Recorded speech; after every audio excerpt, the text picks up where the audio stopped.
দিব্যচক্রীদম বিষ্ণবে স্বাহা। ওম। নমস্কার, কেমন আছেন সবাই? অর্পিতা ডেলি লাইফ ব্লগে আমি আপনাদের সবাইকে স্বাগত জানাই। আবার একটা নতুন মর্নিং, নতুন দিন নিয়ে ব্লগটুকু শুরু করছি। আজকে যেহেতু গণেশ চতুর্থী, তা গণপতি বাপ্পা মোরিয়া সবাইকে।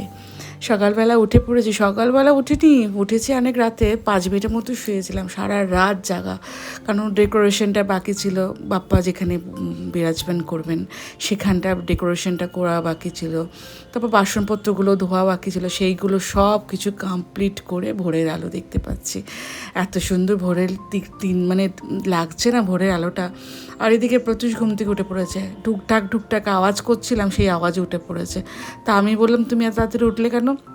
বলে, তুমি ডেকোরেশন করেছো, আমাকে ডাকুনি কেন? বলে, বাবা তুমি ক্লান্ত ছিলে বলে, ঘুমাচ্ছিলে বলে আমি তোমায় ডাকিনি। তাই এখানে বসে আমাকে বই ইনস্ট্রাকশন দিচ্ছে, তুমি আমাকে ডাকুনি কেন? এক কথা 4বার বলে গেছে। তা ওই বারবার দেখছে, মা ভালো হয়েছে, মা ভালো হয়েছে বলছে। বলে, সুন্দর লাগছে তো দেখতে, সেটাই তুমি আনন্দ পেয়েছো? আমি বলছি হ্যাঁ। তা ও খুব খুশি ওইসব সব কিছু নতুনত্ব দেখে, জানেন তো। আর এদিকে তাড়াহুড়ো করে আগে আমি পায়েস বসাচ্ছি। প্রতিবারে সব হয়ে যায়, কিন্তু পায়েসটা হতে না প্রচণ্ড দেরি হয়ে যায়। তাই ভেবেছি প্রথম পায়েস আর চাটনিটা আগে করে নেবো, তারপর যাবতীয় যা ভোগ রান্না করব সেগুলো পরে বসালেও হবে। 11:30টার দিকে ঠাকুরমশাই আসবে বলেছে, তার আগে হয়ে গেলেই হয়ে যাবে বলুন। এদিকে পায়েসটা মোটামুটি হয়ে এসছে অলমোস্ট। আর এদিকে আমি বাপ্পাকে, মা আর আমি দুজন মিলে ধরে বসিয়েছি। এইভাবে মানে এত কষ্ট হচ্ছিলো বসাতে, কারণ ভাই একভাবে নিয়ে এসছে আর আমি আর মা জানি না ঠিক মতো বসেছে কিনা। তা ওকে ভাইকে ডেকেছি, তুই এসে দেখ ঠিক মতো বসাতে পেরেছি কিনা বাপ্পাকে। এদিকে ভোগ রান্নাও হয়ে গেছিলো, খিচুড়ি, আলুর দম, পায়েস, চাটনি, পাঁপড় ভাজা, 5 রকম ভাজা, লুচি, সুজি, সব রকম বাপ্পাকে গুছিয়ে গেছে দিচ্ছি আমি। বাপ্পা যেন সুন্দরভাবে আমাদের ভোগ যেন গ্রহণ করে। আর এদিকে আমার ভাইয়ের বউ গুড্ডু সব মানে কাটাকুটি করতে ব্যস্ত হয়ে পড়েছে, কেন এরপরে মা তো কিছু হাত দিতে পারছে না। আর ঠাকুরমশাও একদিকে এসে না আমাদের সঙ্গে হেল্প করছিল, যে এইটা এনে দাও, এটা এনে দাও, আমাকে বলছে আমি এগুলো করছি। আর মা তো গুছি মানে হাত দিতে পারছে না, গঙ্গা জল ছেটাচ্ছে। কারণ জানেন মা কেন হাত দিতে পারছে না, আমি বারবার আপনাদের মনে করাতে পারছি না, খুব কষ্ট হয়। আর যতটুকু যা পেরেছি তাড়াহুড়ো করেই বলতে পারেন না, কেন 11:30টায় বলেছে, একটু তাড়াতাড়ি এসে গেছে। তো ভোগটা রান্না হয়ে গেছিলো, দিয়ে দিয়েছি বাপ্পাকে। তবু যদি কোনো খামতি থাকে ওটাই দেখছিলাম বসে বসে। হয়ে গেছে সব কিছু, এবার পুজোতে ঠাকুরমশাই বসবে। আর এইভাবে সাজিয়ে দিয়েছিলাম বাপ্পাকে, দেখুন তো কেমন লাগছে। অবশ্যই কমেন্টে আমাকে বলবেন যে কেমন হয়েছে, আর ভুল ত্রুটিটাও বলবেন। আর যদি ভালো লেগে থাকে তাহলে একটা কমেন্টও আমাকে করবেন। আর একজন কমেন্ট করেছে আমাকে যে আমি কোনো পুজোর ব্যাপারে জানি না, পুজোর ব্যাপারে আমাকে জানতে হবে। আর পুজোর সম্বন্ধে মানে আমার গণপতি পুজোর সম্বন্ধে কোনো আইডিয়া নেই। যিনি মানে কমেন্টটা করেছে তাকে আমি একটু জানিয়ে দিই। আজকে আমাদের এই পুজো প্রায় 20 বছরের পুজো। আমি যতটুকু জানি আমার জ্ঞানে জানি, যতটুকু যা জানতে পেরেছি। কারণ আপনারা জানেন আমি মহারাষ্ট্রতে ছিলাম, মানে তাও 10 বছর 12 বছর হয়ে গেছিলো আমি ছিলাম। তো ওনাদের যেমনি পুজোর আয়োজন ওনারা কীভাবে করতো সেইগুলোই আমি ভালো মতো জানি।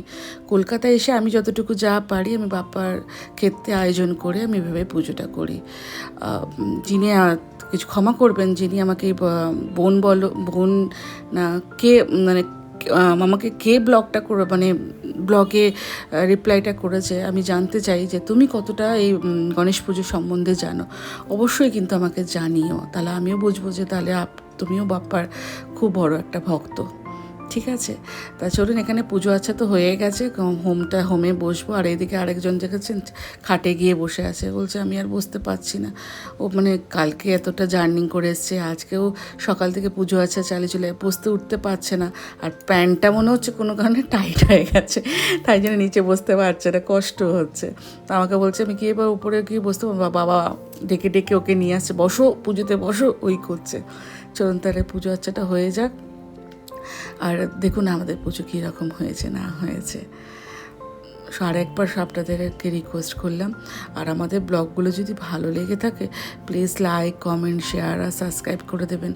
আর ফেসবুকে যদি দেখে থাকেন একটা লাইক আর ফলো করে দেবেন। পাশের বাড়ি কাকিমা এসে বসেছে, আর আমাদের মমতাদি হেল্পিং হ্যান্ড তিনিও এসে বসেছে পুজো। ও কাজ বাজ ছেড়ে এসে আগে পুজো দেখতে বসেছে, কারণ প্রতিবারে ও সব যত আমার ঠাকুরের বাসন ক্লিন করা, ঘর ছাড়া সব কিছুই তো ওই করে। তো ওকে আমি বলি তুমি এই পুজোর টাইমটা এসে আমাদের সঙ্গে বসো, তাই ও এসে ওই দিকে বসে আছে। এদিকে মোটামুটি পুজো হয়েও গেছে, দেখুন কেমনভাবে হয়েছে।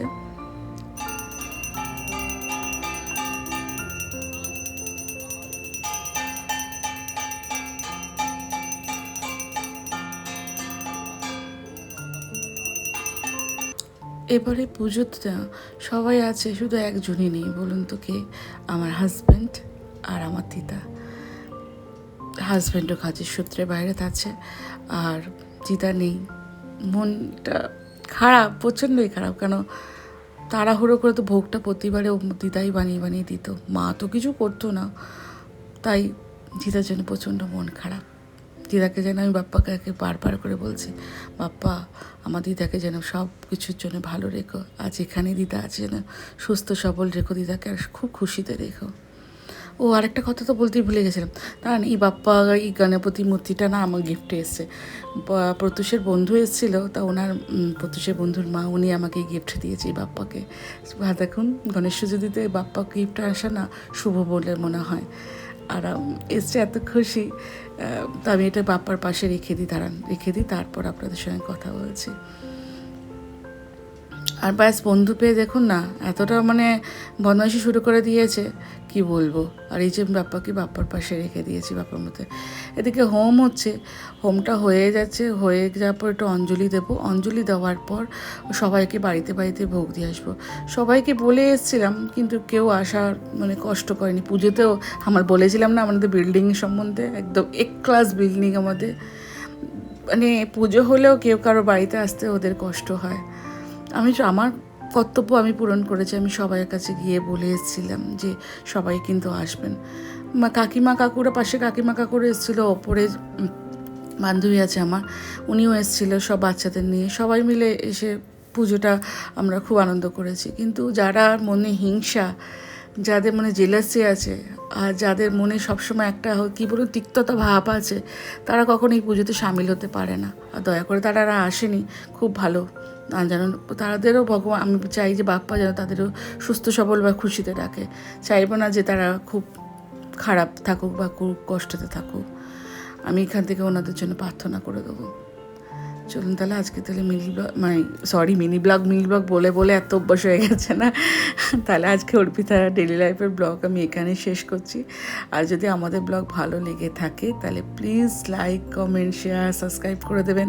আর যদি ফেসবুকে দেখে থাকেন তাহলে প্লিজ একটা লাইক আর ফলো করে দেবেন। তাহলে আজকের জন্য টাটা, দেখা হবে আবার নেক্সট ব্লগে। হ্যাঁ, আর আপনাদের কাছে এটা রিকোয়েস্ট রইল আমার, যে কেউ প্লিজ বাজে মন্তব্য করবেন না বা বাজে কমেন্ট পাস করবেন না। আপনাদের কাছে একটা আমার কাছে মানে আমার তরফ থেকে প্লিজ একটা রিকোয়েস্ট রইল। চলুন তাহলে আমাদের পুজোটা আপনারা দেখুন কেমন হয়েছে। তাহলে রাখছি তাহলে, হ্যাঁ টাটা, ভালো থাকবেন এবং সুস্থ থাকবেন সবাই, কিন্তু রাখি।